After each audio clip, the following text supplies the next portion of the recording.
وإذ قال لقمان لابنه وهو يعظه يا بني لا تشرك بالله إن الشرك لظلم عظيم وإذ قال لقمان لابنه وهو يعظه يا بني لا تشرك بالله إن الشرك لظلم عظيم.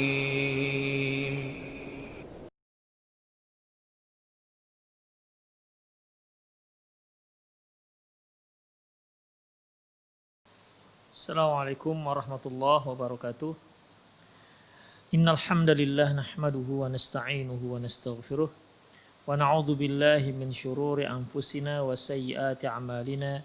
May yahdihillahu fahuwal muhtadi wa may yudlil falan tajida lahu waliyyan mursyida. Asyhadu an la ilaha illallah wahdahu la syarika lah wa asyhadu anna Muhammadan 'abduhu wa rasuluhu alladzi la nabiyya ba'dah. Wa qala Allah subhanahu wa ta'ala ya ayyuhalladzina amanu taqullaha haqqa tuqatih wa la tamutunna illa wa antum muslimun. Ya ayyuhalladzina amanu taqullaha wa qulu qawlan sadida yuslih lakum a'malakum wa yaghfir lakum dhunubakum wa may yuti'illaha wa rasulahu faqad faza fawzan 'azima. Ya ayyuhan nasu taqu rabbakumul ladzi khalaqakum min nafsin wahidah wa khalaqa minha zawjaha wa batha minhuma rijalan katsiran wa nisaa'a wattaqullaha alladzi tasaaluna bihi wal arham innallaha kana 'alaikum raqiba. Amma ba'd. Inna asdaqal hadithi kitabullah wa khairal hadi hadi Muhammad sallallahu alaihi wasallam wa syarrul umur muhdatsatuha wa kullu muhdatsatin bid'ah wa kullu bid'atin dhalalah wa kullu dhalalatin finnar. Lantas kalau itu sudah terjadi, idza jarat talqih khariji baina dharratai zawjaini summa zuri'at talqih fi rahmi zawj al-ukhra ad-darrah faman takunul kalau memang sudah terjadi proses inseminasi buatan, proses inseminasi artifisial, ya, di mana sel sperma dari sang suami, sel ovum dari istri, dan dilakukan proses pembuahan. Setelah terjadi pembuahan, diletakkan di rahim di istri yang lain atau di istri yang kedua. Kalau itu sudah terjadi, lantas lahirlah si anak, siapakah ibunya? Nah, ini dia. Siapakah ibunya? Apakah yang ibu itu adalah yang sumber dari sel telur? Ibu yang memiliki sel telur karena dari dia sumbernya, ataukah ibu yang memiliki rahim? Di mana sel telur itu berkembang dalam rahim ibu tersebut. Ibu itulah yang hamil, ibu itulah nanti yang melahirkan. Jadi kita anggap saja sel ovum ataupun sel telur diambil dari istri pertama. Kemudian setelah terjadi pembuahan diletakkan di rahim istri kedua. Nah, sekarang masalahnya, apakah anak ini dinisbatkan ibunya ke istri pertama yang memiliki sel telur, ataukah ibunya yang memiliki rahim? Karena dia nanti di situ dia hamil, ya dia mengandung, dia juga nanti yang melahirkan. Yang mana nih ibunya, ikhwah? Baik.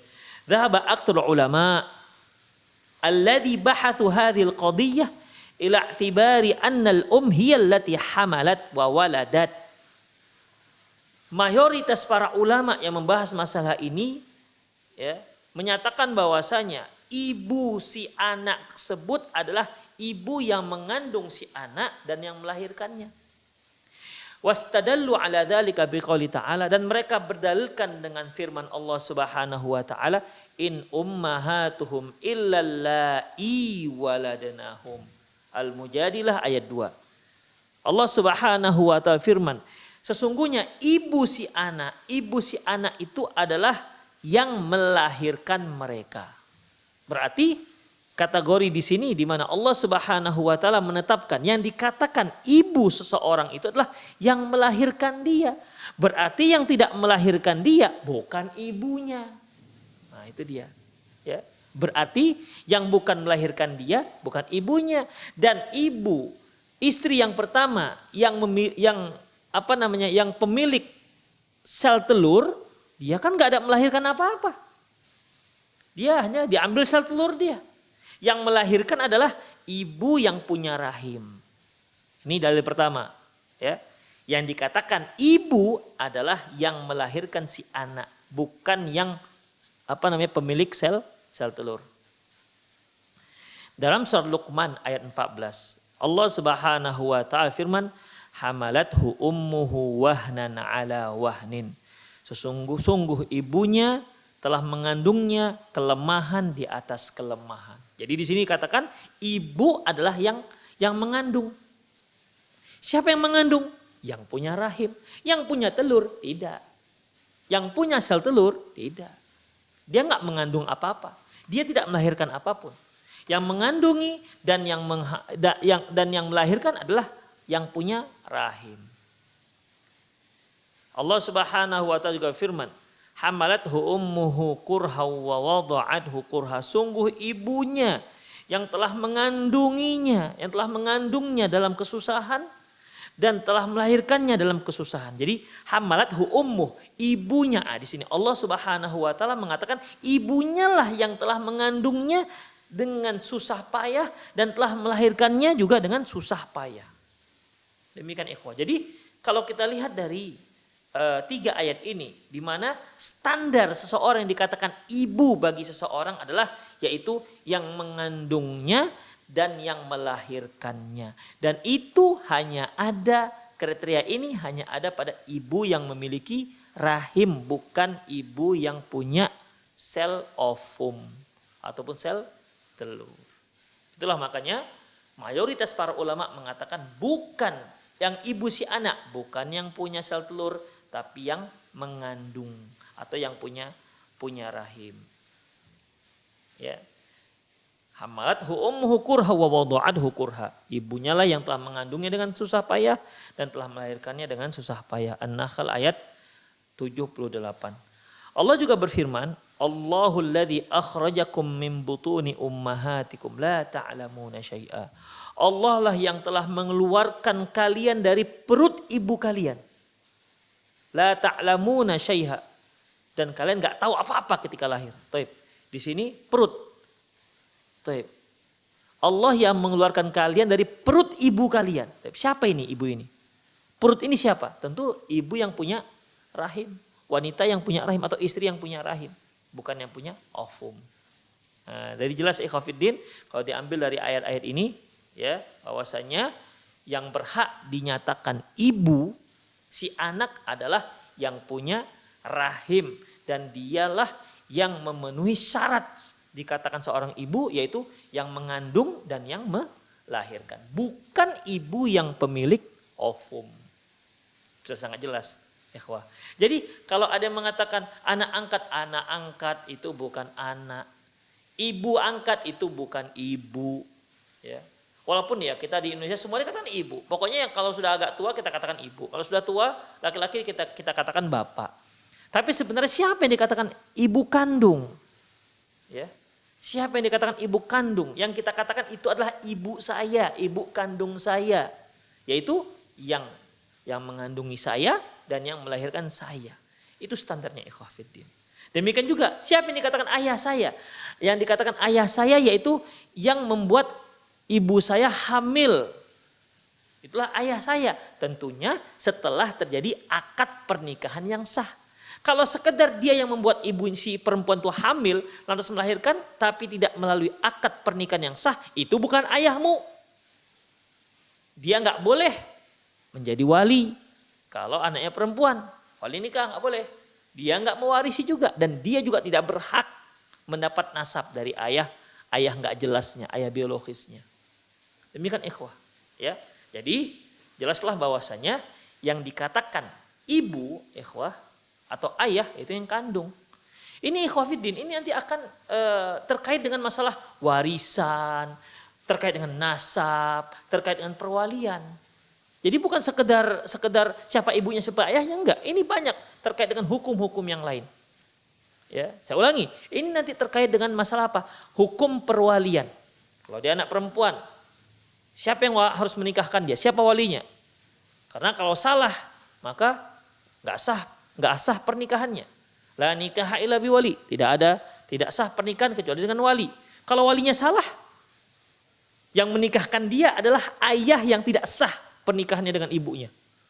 Maka nggak sah pernikahannya. Kalau nggak sah pernikahannya, karena dinikahkan yang bukan wali, lantas mereka karena menganggap itu sudah sah, kemudian melakukan hubungan intim, jadilah hamil, jadilah cucu zina, haram juga jadinya kan? Karena pernikahannya nggak sah. Demikian juga terkait dengan masalah warisan, berhak dia nggak mendapat warisan. Demikian ikhwah. Juga terkait dengan masalah nanti terkait dengan masalah mahram juga. Demikian ikhwah, a'azani Allahu wa iyyakum. Ya. Ila ghairiha minal ayati dalla ala annal hiya allati hamalat wa waladat. Dan banyak lagi ayat-ayat yang lainnya yang menunjukkan bahwasanya ibu kalian itu adalah yang mengandung kalian dan melahirkan kalian.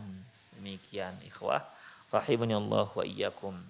Waqad nasyarat majlat al-wa'il islami bahwasanya tercantum dalam majalah Al-Wa'il Islami maqalan, sebuah makalah di Syekh Badr Mutawalli, yaitu yang ditulis oleh Syekh Badr Mutawalli bi anwan dengan judul Tiflul Anabib, bayi tabung.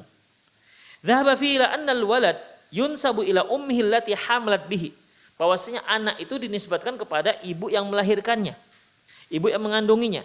Wa amma sahibatul baydah, adapun ibu pemilik sel telur, wahiyya kaddujajah allati tabyud, dia itu ibaratnya seperti ayam yang bertelur. Wala yunsab ilaiha farkhaha, sehingga dia tidak dinisbat ayam tadi itu tidak dikatakan dinisbatkan kepada ibunya. Kan enggak ada anak ayam ini anak ayam saja kita katakan, tapi ibunya nisbat kepada ibunya enggak. Seperti ayam lah kita katakan. Bal yunsabu ilal lati hadanathu, bahkan nisbatnya kepada ayam yang mengeraminya. Makanya kalau kita ambil telur ayam, ya, kemudian kita eramkan di ayam yang lain, nanti si ayam itu mengakui ibunya bukan yang punya telur, tapi yang ayam yang mengeraminya. Itulah pengkiasannya, demikian. Wa hakadzal allati hamalat baydah.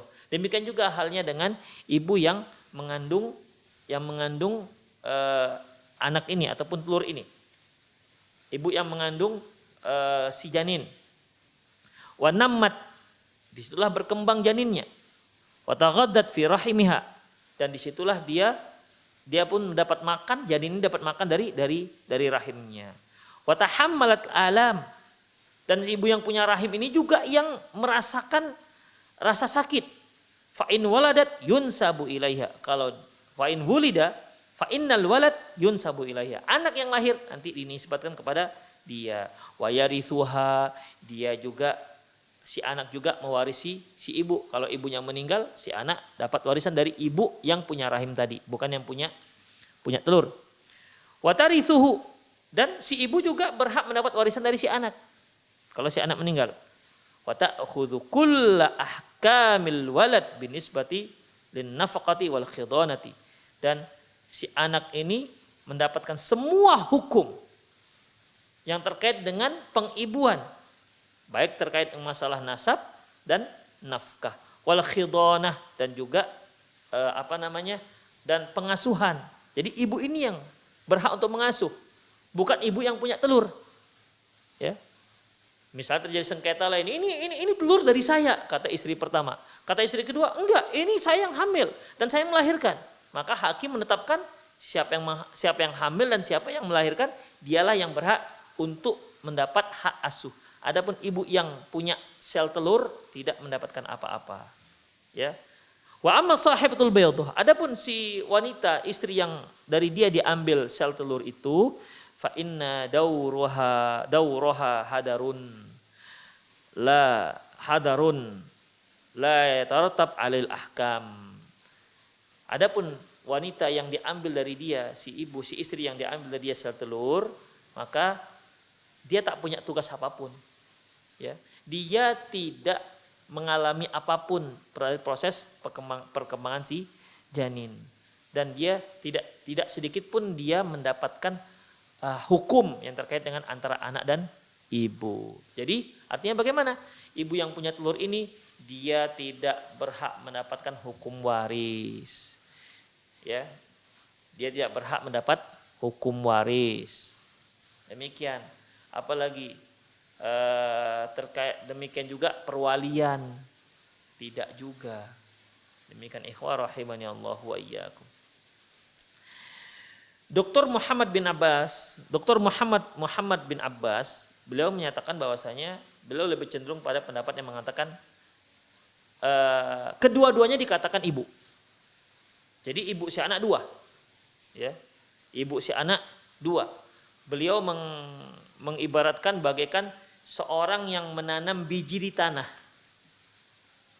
Ketika dia berkembang, maka biji ini, ya kalau dia biji durian, ya durian yang tumbuh.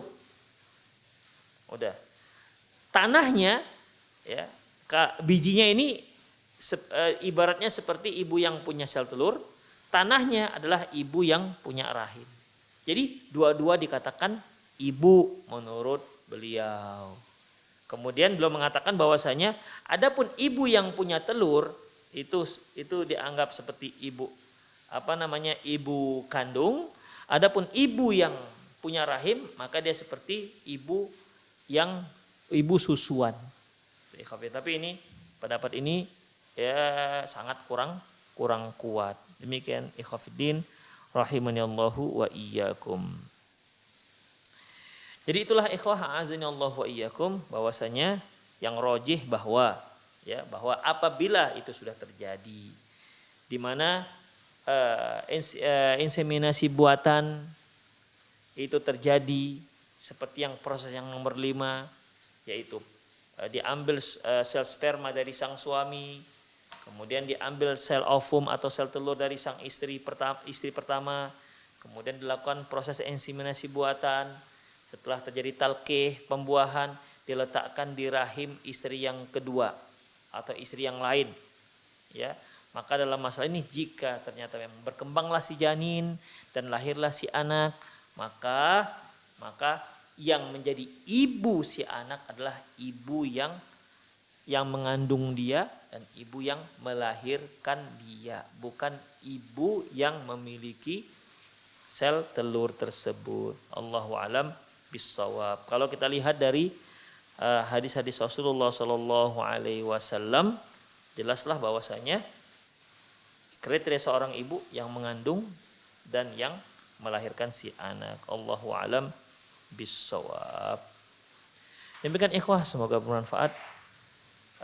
Kemudian apabila pertanyaan berikutnya, idza tammat talqih bainal mani rajul fi rahim mar'ati wa huma ghairu mutazawwijain.